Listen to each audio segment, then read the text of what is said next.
Nous allons poursuivre l'enseignement là où nous étions restés ce matin.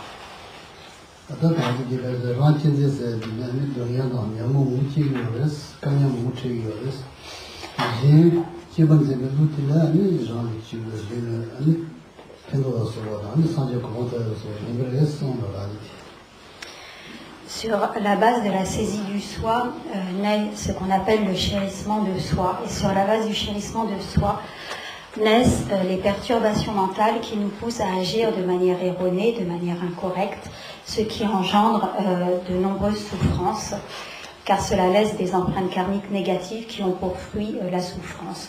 Au contraire, chérir autrui est la base de tous les bonheurs. Et chérir autrui est non seulement la source de tous les bonheurs temporaires, mais cela est également la base pour atteindre l'état de Bouddha, le moyen d'atteindre l'état de Bouddha.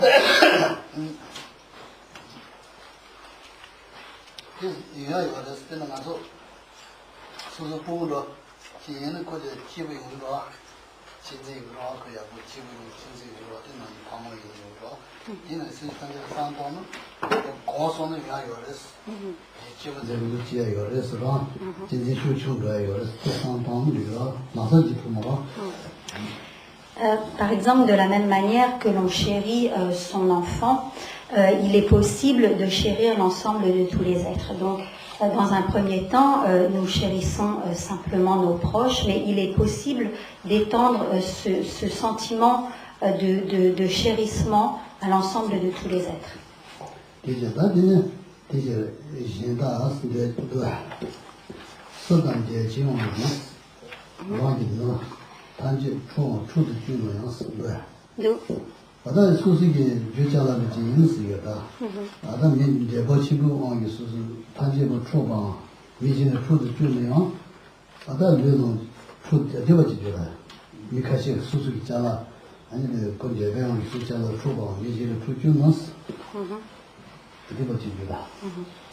Donc, il est dit ensuite que il y a des choses que nous désirons fortement, pour lesquelles nous avons un fort attachement, comme par exemple des possessions, des biens matériels, donc que nous chérissons, pour lesquels nous avons un grand attachement.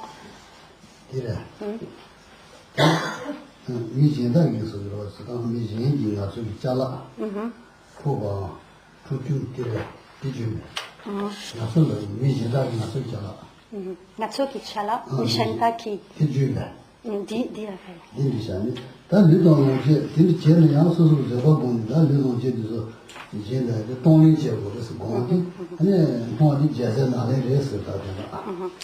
Et donc, c'est bien que nous chérissons. Si d'autres, sous l'emprise de la convoitise, d'un fort désir, veulent nous les dérober, le fait de leur donner ou de leur dédier ces possessions est ce qu'il convient de faire.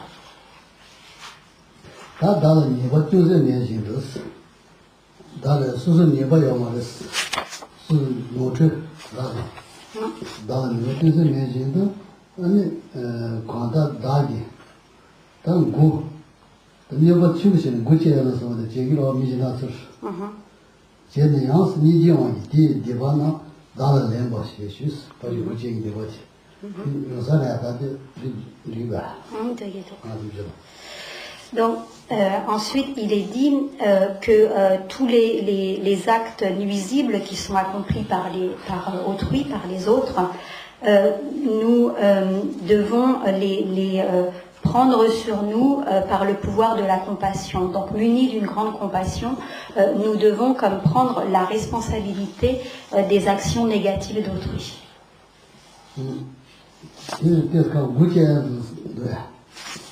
Voilà. Goche, allez, goche.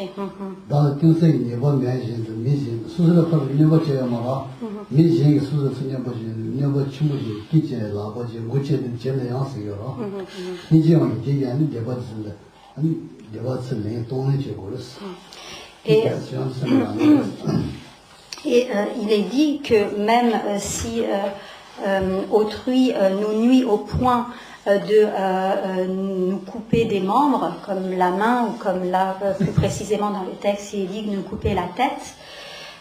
Donc, en dépit de cela, nous devons, par le pouvoir de la compassion, donc prendre sur nous comme le fruit de cet acte nuisible commis par autrui, et agir ainsi, c'est agir en bodhisattva.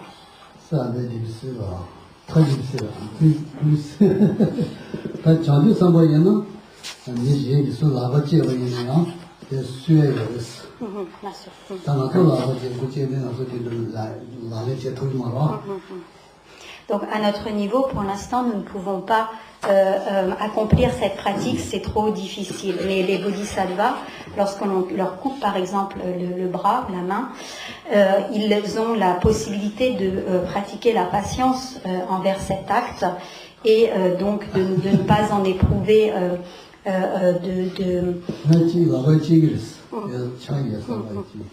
ne pas en éprouver de rancœur, de ne pas en éprouver de colère. Et les bodhisattvas, donc lorsqu'on leur coupe un bras, ce bras peut repousser. Donc pour eux, ce n'est pas une perte irrémédiable. Très mal, mais repousser, ça va. Peut-être aussi, avant, le gars de la tête coupée, c'est-à-dire, on veut quitter les gens et vous retirer ce moment. Qui est qui va le courant qui je pas sur le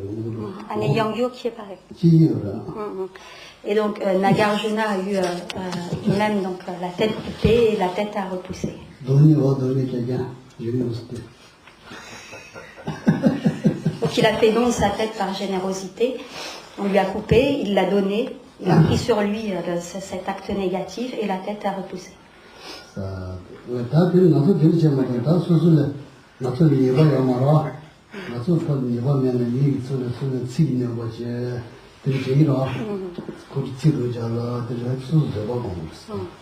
Donc à notre niveau, nous pouvons pratiquer la patience lorsque des personnes, par exemple, nous insultent ou nous profèrent à notre encontre des critiques ou ce genre de choses. Nous pouvons nous exercer ainsi à la compassion et à la patience. Et prendre sur nous les fautes ainsi accumulées. Souhaiter que les fautes accumulées mûrissent en nous-mêmes.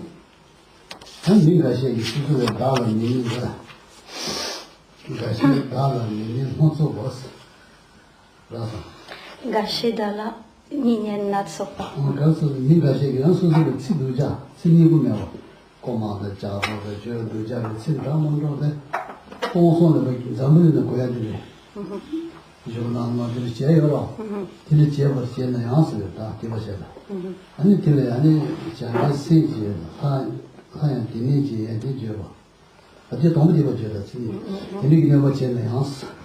Ensuite, il est dit certains, donc il y a certains individus qui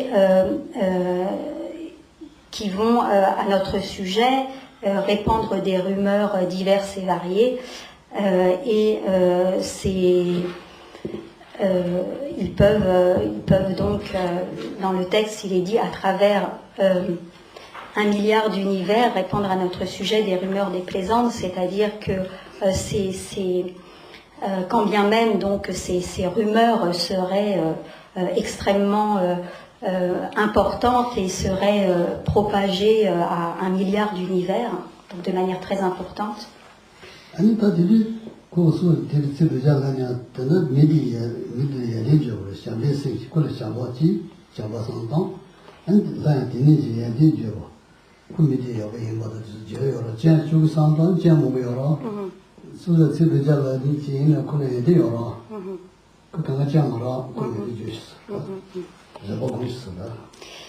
Et bien donc, si certains donc se comportent de cette façon, la réponse à apporter à cela est de louer leur qualité.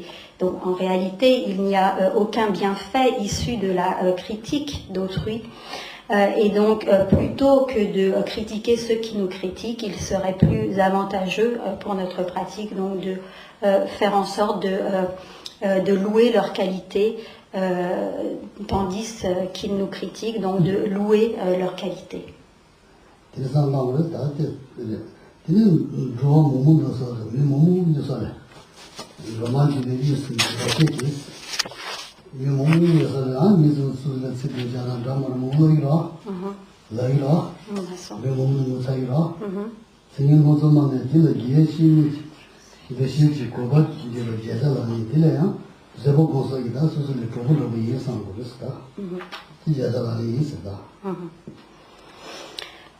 Ensuite, il est dit, si certains nous insultent au beau milieu d'une foule, donc si certains se conduisent de la sorte avec nous, il faut se comporter avec eux comme donc au milieu de nos amis, donc plus précisément de nos amis réunis. Si quelqu'un dénonce nos fautes ou fait part de critiques à notre encontre ou révèle nos fautes, eh bien il faudra éprouver du respect envers cette personne donc, qui révèle nos fautes.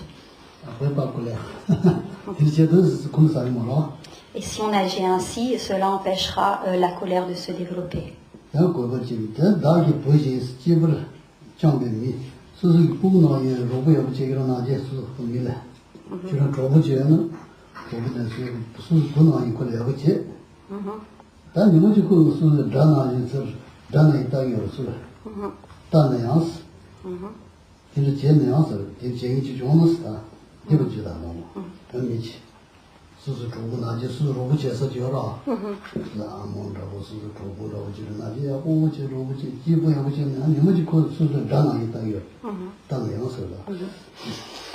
Ensuite, il est dit qu'il peut arriver que quelqu'un, une personne à qui on a prodigué beaucoup de bienfaits, dont on a pris soin comme on le ferait pour son propre enfant, tout d'un coup, comme se révolte ou se conduit en ennemi envers nous, donc malgré les bienfaits qu'on lui a procurés, contre toute attente, si cette personne se conduit en ennemi envers nous.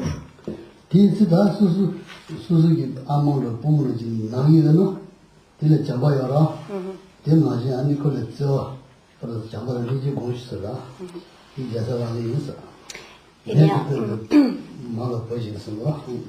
donc si cela arrive, de la même manière que si notre enfant est malade et qu'il se conduit mal en raison de sa maladie, nous allons redoubler d'attention et de soins envers lui. De la même manière, si quelqu'un à qui on a prodigué de nombreux bienfaits se conduit en ennemi envers nous, il faudra redoubler d'amour pour lui et le considérer donc comme une mère considère son fils malade, et cela, c'est agir en bodhisattva.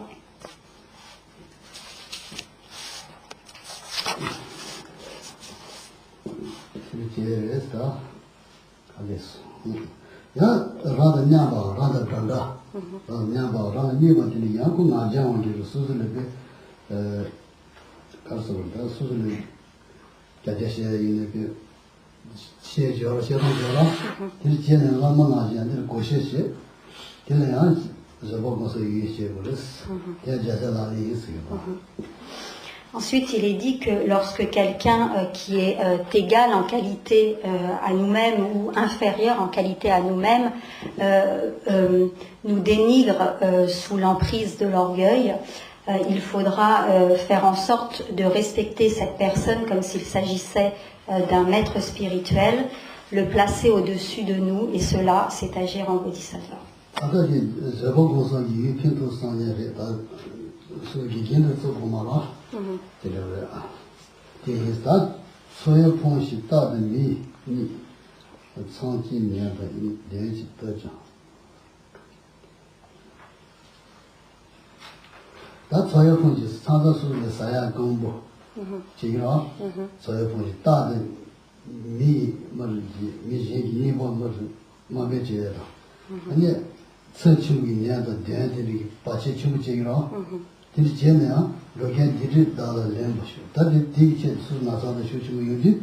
Senji Tanja Deye Diyedin, Deye Meva Reva Shu Sana Deye Reva Dongye Reva. Shimbo Mo Maduro Shun Tanga Na Yindu Deye Sheji Wa Mara Deye. Tari Na Naya Deye Senji Tanja Ki Chet, Yin Sama Chi. Nani Se Yin Naya Deye Senji Tanja Naya Zaka Na Dawa Shu. Deye Che Sama Tanga. Deye Shimbo Meva Tanga Na Yindu Shunga Jen Jugi Maris. Deye Sheji Wa Maris. Dans la strophe suivante, il est dit que lorsque nous sommes dans un dénuement total, c'est-à-dire que nous manquons de biens matériels, que nous avons du mal à nous nourrir, que donc nous sommes dans une situation de personnes indigentes, lorsque les autres ne nous montrent aucune bienveillance, donc lorsque nous sommes sujets au mépris d'autrui, lorsqu'en plus nous sommes malades, en proie aux forces négatives, donc globalement lorsque notre situation semble véritablement désespérée, garder courage et prendre sur nous les actes nuisibles et les souffrances de tous les êtres, c'est agir en bodhisattva. Cela signifie que lorsque nous rencontrons une telle adversité, il est important de donner un sens à toutes ces souffrances en prenant sur nous les souffrances d'autrui et donc en souhaitant que cette souffrance que nous endurons soit utile à autrui, en souhaitant que mûrissent en nous toutes les causes négatives d'autrui. Et c'est ainsi donc que nous rendrons nos souffrances utiles en prenant sur nous les souffrances d'autrui alors que nous endurons ces souffrances inévitables.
Ensuite, il est dit, même s'il arrive, donc au contraire de la strophe précédente, donc s'il arrive que nous soyons célèbres, extrêmement appréciés, respectés par tous, que nous ayons une position sociale très élevée, que nous soyons connus, que nous ayons en plus de nombreuses richesses, il conviendra donc de réaliser que toutes ces magnificences, toutes ces splendeurs de l'existence samsarique n'ont pas d'essence et il faudra donc demeurer sans aucune arrogance, sans aucun orgueil du fait d'avoir obtenu momentanément donc toutes ces profusions et garder cette humilité, c'est agir en bodhisattva.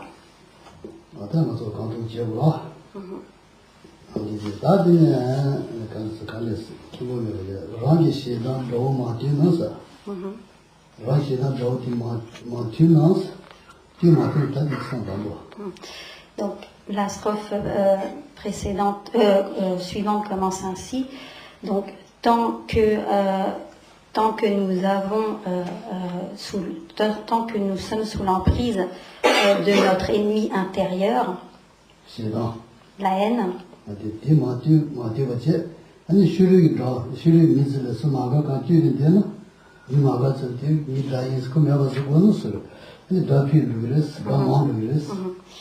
donc tant que nous serons sous l'emprise de cet ennemi intérieur qu'est la haine, même si nous essayons de combattre les ennemis extérieurs, cela ne fera qu'accroître le nombre de ces ennemis extérieurs.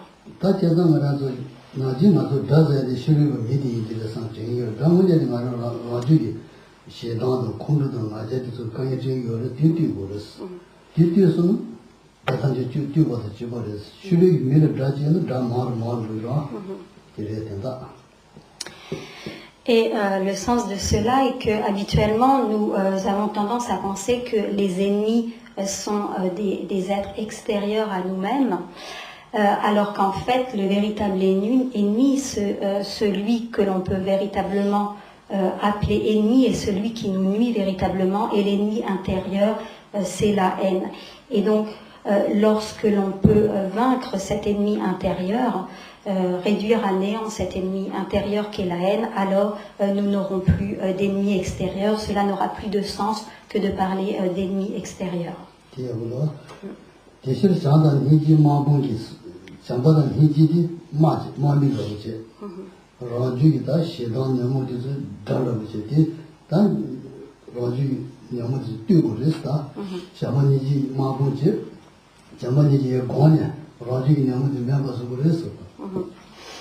Et il est dit ensuite que l'amour et la compassion sont comme des armes, comme une armée, et que donc c'est grâce aux moyens de l'amour et de la compassion, aux armes de l'amour et de la compassion, que nous pourrons maîtriser l'ennemi intérieur, que nous pourrons vaincre l'ennemi intérieur, et ceci, donc agir de cette sorte, est une pratique des bodhisattvas.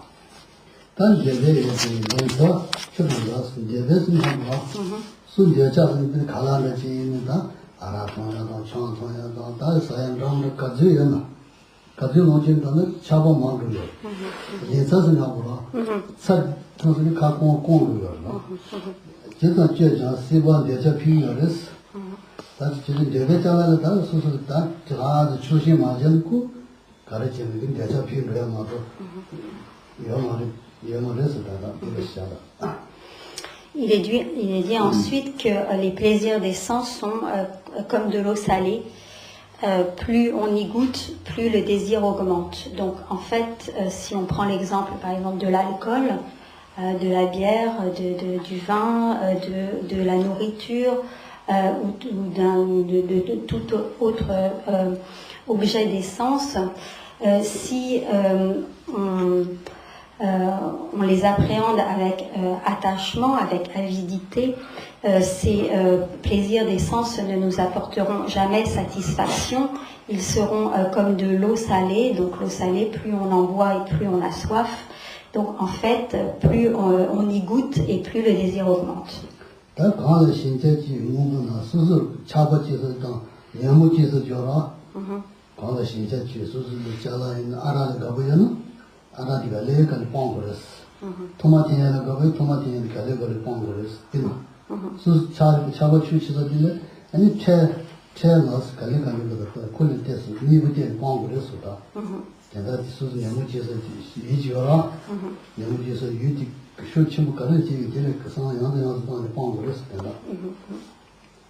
Et comprenant cela, donc il est dit ensuite qu'il convient de se détourner des sources de désir et d'attachement, et que cela c'est agir en bodhisattva. Donc si par exemple on est sous l'emprise de l'alcool, le fait de se détacher de cette source d'addiction est une pratique des bodhisattvas.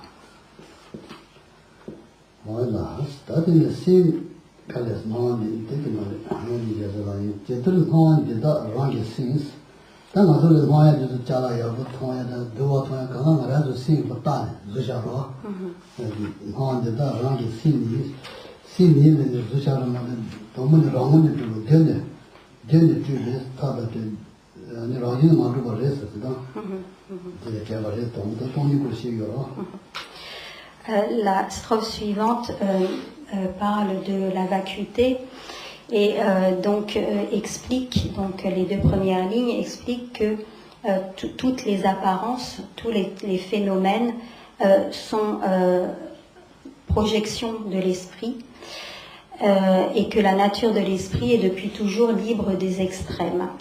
C'est-à-dire que tous les phénomènes, donc certains nous apparaissent comme plaisants, d'autres nous apparaissent comme déplaisants, mais ces phénomènes n'existent pas tels qu'ils nous apparaissent, ils ne sont qu'une désignation sur une base d'imputation. Et donc en cela, les phénomènes qui nous apparaissent ne sont rien d'autre que des projections de l'esprit, ils n'existent pas réellement tels qu'ils nous apparaissent.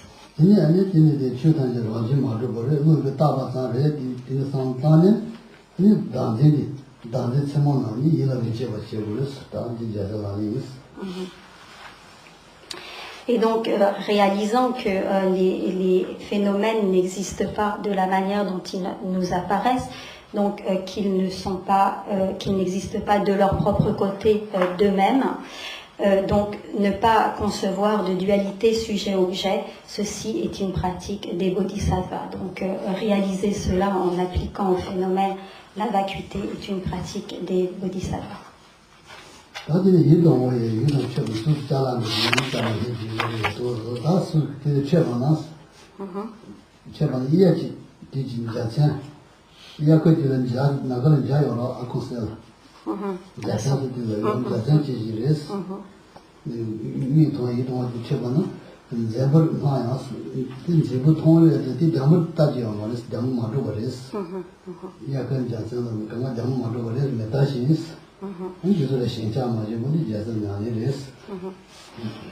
Dans la strophe suivante, il est dit que certains objets peuvent nous apparaître comme beaux, comme plaisants, mais ces objets en fait qui nous paraissent comme plaisants et comme attrayants ne sont pas réels, n'ont pas d'existence intrinsèque, et en fait la comparaison qui est donnée est qu'ils n'ont pas plus de réalité qu'un arc-en-ciel, et donc ne pas s'attacher, ou en quelque sorte abandonner l'attachement ou la saisie d'existence réelle de ces objets qui nous semblent attrayants ou désirables, c'est agir en bodhisattva.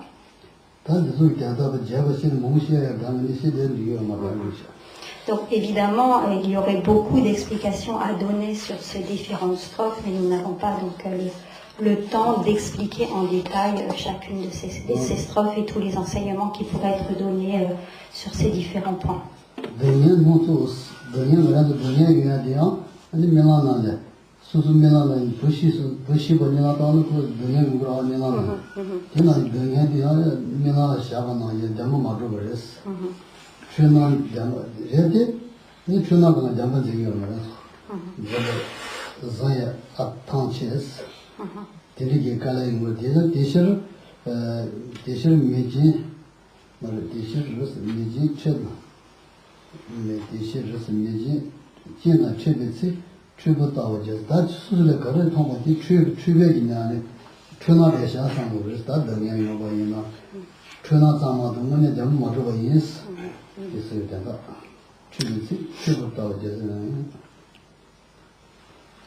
Ensuite, il est dit que les différentes souffrances que nous pouvons expérimenter peuvent être comparées à la mort d'un fils en rêve. Donc lorsque nous rêvons que notre propre enfant meurt dans un rêve, cela peut occasionner des tourments, des souffrances, mais en réalité cela n'est pas réel. Et de la même manière, toutes les souffrances que nous expérimentons en état de veille n'ont pas plus donc de réalité intrinsèque que la mort d'un fils en rêve. Et prendre toutes ces illusions, tous ces mirages comme quelque chose de vrai et quelque chose d'extrêmement épuisant, quelque chose qui fatigue l'esprit. Et donc considérer que toutes ces conditions adverses que nous rencontrons, donc lorsque nous les rencontrons, les considérer comme des illusions ou comme des difficultés ou des difficultés illusoires. Donc avoir cette vue de l'irréalité de ce que nous éprouvons en tant que souffrance, c'est une pratique des bodhisattvas. Donc réaliser que les difficultés que nous éprouvons n'ont pas de plus de réalité que la mort d'un fils en rêve, ceci est une pratique des bodhisattvas.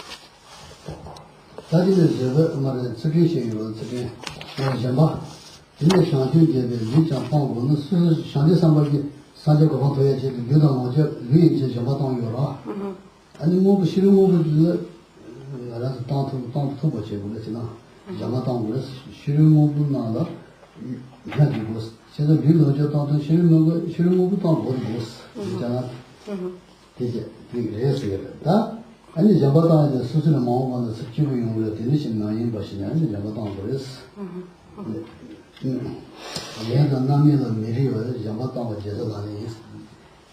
예수 수자가 지고요. 남이스 마음만은 수준을 못 제치고요. 그래서 대상도 잡아다는 게 말이었어. Donc la strophe suivante fait référence à la pratique de la générosité. Donc il est dit que pour atteindre l'éveil, il convient de donner jusqu'à son propre corps. Donc la pratique de la générosité pour atteindre l'éveil peut aller jusqu'à l'offrande de son propre corps à des êtres qui en auraient besoin.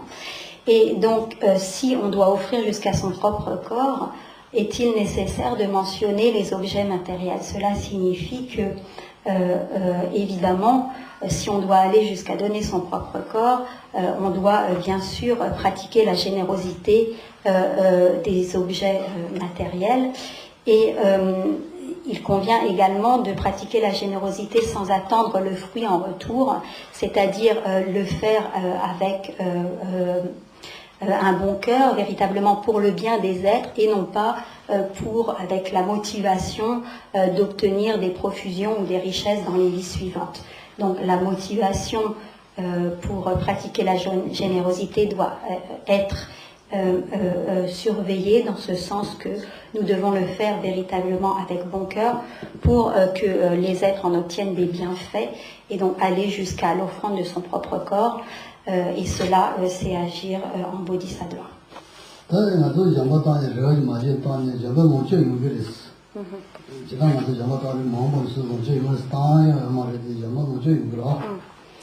De toute façon, donc, si nous pratiquons la générosité, nous n'avons pas à nous inquiéter.